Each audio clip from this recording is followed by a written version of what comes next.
I'm David Smith.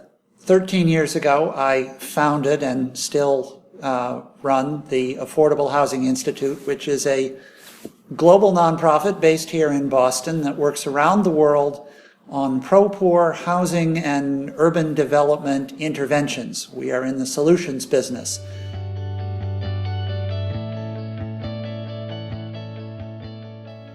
Well, slums have existed as long as cities have existed. You can walk through the ruins of Ostia or Herculaneum or Pompeii, Roman cities 2,000, 2,500 years old, and you can find the bad part of town. The city does not exist and never will exist that has no poor people in it, because people obviously distribute their income around a range. And the poor people are essential to the functioning of the city because there's always some cruddy jobs in a city that need to be done. And somebody needs to do them. And the people who do them don't get paid very well. But to do them, they have to live in or near where the job is to be done. And if you're a poor person, the way you get between your cruddy house and your cruddy job is most of the time you walk. And if you're not walking, you're packed 20 deep into a little combi vehicle universally known in the developed world as a taxi. And you're doing that because you're minimizing as much as you can the cost of getting between your cruddy house and your cruddy job. So slums always arise, guaranteed to arise, when there's a city that is growing and is adding jobs and overflowing the built environment infrastructure of that city.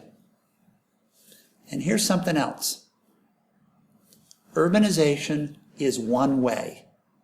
Once people have moved to the city, in general, that's where they stay. They'll go home to see their relatives. Some of them will go back to the country to retire, but in general, the movement of human beings in the 21st century is from the country to the city and not back. And that movement is, in fact, being accelerated by the global economy, by the dematerialization of information and of income that is represented by the fact that you're watching this as a YouTube video somewhere in the world. Information economies have always been urban economies.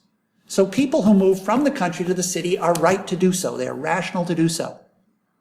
And they do it for themselves, and most importantly, they do it for their kids. And they will put up with almost anything to give their kids a better life. And as they do this, by the thousands and millions, they overwhelm the city. And they create informal neighborhoods that I call, by the good old Anglo-Saxon word, slums. And I call them slums because the people who live in them call them slums. It's not pejorative. It's descriptive. A slum is a spontaneous community, usually self-built, usually self-financed, often self-governed, of people who have moved to the city for economically rational reasons. Once they're there, there's basically only two end games. You can bulldoze them and try to send them someplace else, which, by the way, has never worked in human history.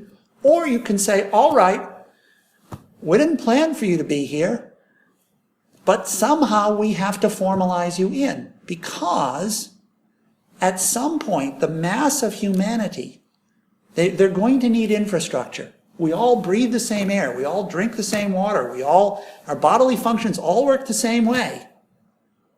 If we don't have plumbing, the bodily functions still work. We have to deal with that. So historically, informal slums are associated with disease, they're associated with crime, they're associated with lack of education. And the evidence is incontrovertible that if you formalize that slum, crime goes down, infant mortality goes down, children's education goes up, the income level of people in the slum goes up. They didn't move to the city to be excluded, they moved to the city to be included. The way they discover that they are included is the city delivers mail to their address. One of the first things I look for when I go to a slum. Are there numbers on the buildings? Second thing I look for Are there electrical hookups, legal or illegal? Are there water cisterns? Third thing I look for. Are people improving their housing? Are they taking their money, which is portable, they could spend it anywhere, and investing in a new floor, or stuccoing the interior, or, as I say, putting a water tank on the roof, or putting in a toilet, or a cistern? When you see people putting money into a neighborhood, they are saying, we want to be there. And eventually, they become a political force. First, they become an economic force. Then they become a political force. Then they become a judicial force. And then the city eventually formalizes them. The legal formalization happens last. And the thing that is so striking is that when you give people in a slum something that says, we will not kick you out, they will invest in that place. And when they invest in that place, they're investing in your city and your society. Their income rises, the city's income rises, the city's small d democracy improves, and you get a better world. And what we do at the Affordable Housing Institute is we help people who want to do so turn slums into assets. Assets for themselves, assets for their children, assets for their city, assets for their economy. That's, in a nutshell, what we do.